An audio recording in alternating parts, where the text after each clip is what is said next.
4p2 is equals to n into 4c2 और find करना है हमने n इसमें। तो अब इसमें हम क्या करेंगे, पहले परमुटेशन का फॉर्मूला लगाएंगे। 4 factorial divide bye 4 minus 2 factorial, ये बराबर है n into 4 factorial 2 factorial 4 minus 2 factorial. अब तुम चाहो तो 2 फैक्टोरियल पहले सॉल्व कर लो और फिर काट देना, 4 तो वैसे ही चला गया। और इसको सॉल्व करो, 1 upon 2 factorial is equals to n upon 2 factorial into 2 factorial. तो 2 फैक्टोरियल भी गया, 2 को पूरा सॉल्व कर दो, 2 इंटू 1 कर दो इसको, तो n बराबर कितना हो गया 2। NPR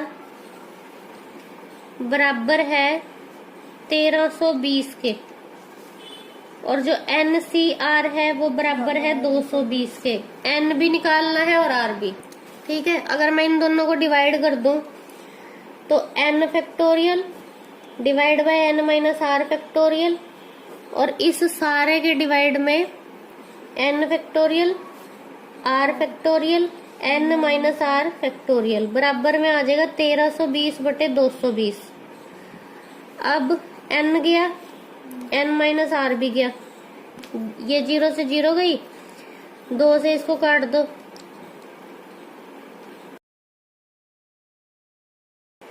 तो 6 कितने के फैक्टोरियल पे आएगा, 3 के फैक्टोरियल पे आएगा 6।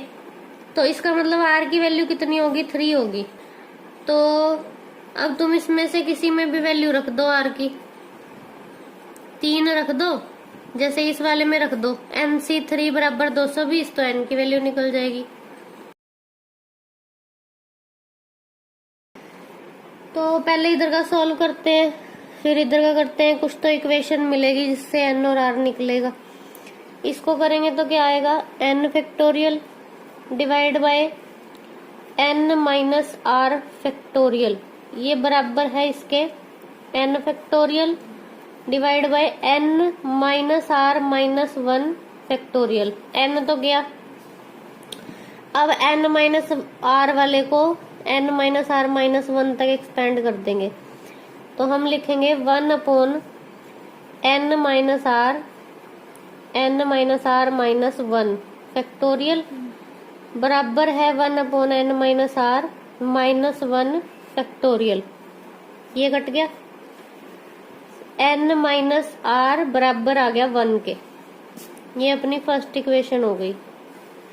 अब सेकंड वाले को सॉल्व करें अगर हम, n factorial upon r factorial n minus r factorial is equals to n factorial upon r minus 1 factorial n minus r plus 1 factorial. n से n गया, अब r माइनस 1 r वाले को एक्सपेंड करेंगे यहाँ तक, तो ये हो गया 1 upon r into r minus 1 factorial n minus r factorial is equals to 1 upon r minus 1 factorial n minus r plus 1 के साथ, ये गया इसके साथ, क्रॉस कर देंगे।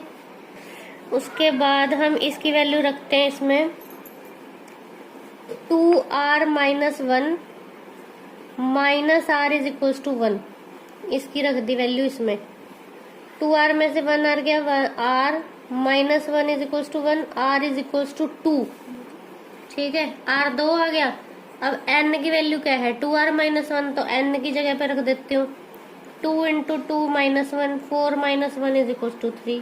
n plus 1 factorial divide by r plus 1 factorial n plus 1 minus r minus 1 factorial divide by n factorial r factorial n minus r factorial is equals to 11/6 n plus 1 factorial divide by r plus 1 factorial n minus r factorial into में r n minus r divide by n factorial is equals to 11/6। r+1 वाले को खोल लेंगे, n+1 वाले को खोल लेंगे। n+1 into n factorial divide bye r+1 into r factorial into r divide by n। r भी गया, n भी गया। अब क्रॉस मल्टीप्लाई कर देंगे, 6 को कर देंगे इसके साथ 6n + 6 बराबर 11 को कर देंगे इसके साथ 11r + 11। तो ये होगा 6n - 11r is equal to 11 - 6 बराबर हो गया 5 के। ये हो गई अपनी फर्स्ट इक्वेशन। अब हम सेकंड वाला इसको करेंगे, दोनों को सोल्व। तो अब 1 से तो 1 गया, n - r भी कट गया एक तरीके से, वो तुम नेक्स्ट स्टेप में कर देना, अभी मैंने ऐसे ही कर दिया।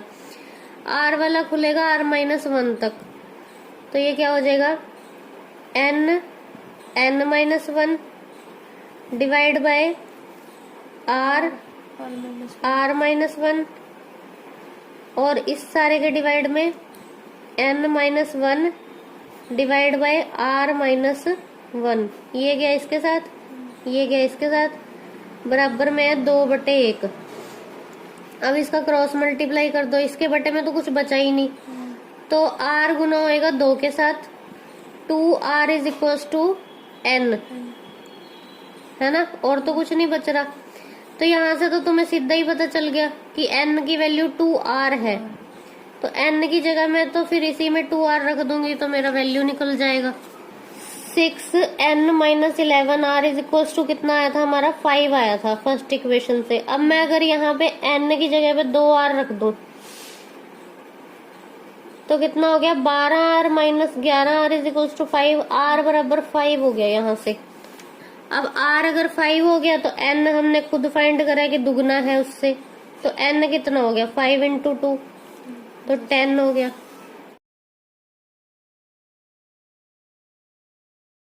ग्यारह लोग सेलेक्ट करने हैं 17 प्लेयर्स में से। उन 17 में से 5 ऐसे हैं जो बॉलिंग कर सकते हैं, ठीक है, और हमें टीम में 2 बॉलर चाहिए। तो मैंने पहले 17 को डिवाइड कर लिया कि 5 जो है बॉलिंग कर सकते हैं, 12 जो है वो बॉलिंग नहीं कर सकते। टीम चाहिए 11 की जिसमें 2 बॉलर है, 2 बॉलर चाहिए ही चाहिए अपने को। तो अगर 2 बॉलर चाहिए ही चाहिए, इसका मतलब वो 5 में से ही होंगे, तो इसका 5C2 हो गया। अब इसके अलावा कितने रह गए हमारे लिए, 11 बंदे चाहिए थे हमें, तो रह गए 9 लोग। और अब वो 9 लोग इन 5 में से तो नहीं हो सकते क्योंकि हमें तो 2 ही बॉलर चाहिए थे, तो वो इन 12 में से होंगे, तो वो हो गया 12C9।